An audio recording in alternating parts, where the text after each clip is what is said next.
संगमनेर उपविभागात स्थानिक गुन्हे शाखेची मोठी कारवाई. वाळू माफिया व अवैध दारू व्यवसायावर घाव.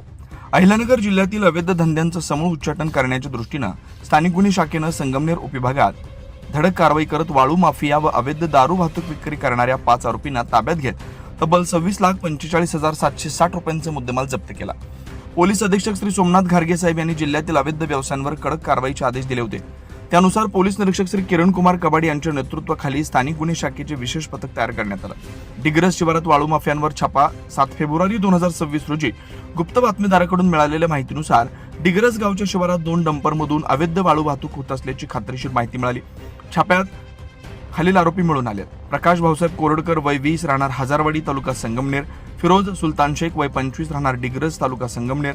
त्यांच्याकडून जप्त मुद्देमाल: टाटा कंपनीचं डंपर MH12 EQ 6334 रुपये 5 लाख, टाटा कंपनीचं विना नंबरचं डंपर रुपये 15 लाख, 4 ब्रश वाळू रुपये 40,000, एकूण 20,40,000. या प्रकरणी संगमनेर तालुका पोलीस ठाणे गुन्हा रजिस्टर नंबर 57/2026 भारतीय न्यायसंहिता 2023 कलम 303(2) नुसार गुन्हा दाखल करण्यात आला.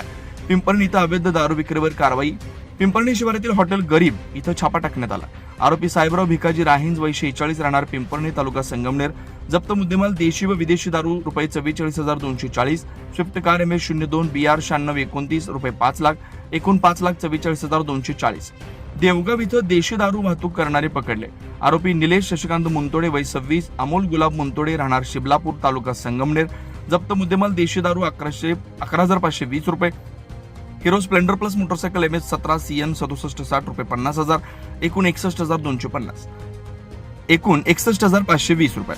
या दोघांविरुद्ध महाराष्ट्र दारूबंदी कायद्यान्वये गुन्हे दाखल करण्यात आले.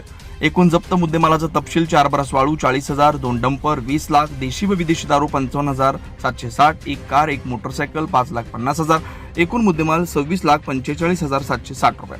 पोलीस प्रशासनाचा इशारा.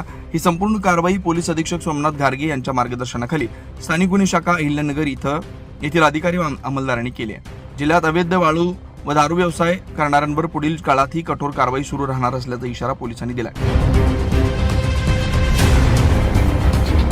24 लाईव्ह महाराष्ट्र न्यूजसाठी भाऊसाहेब गामणे, अहिल्यानगर.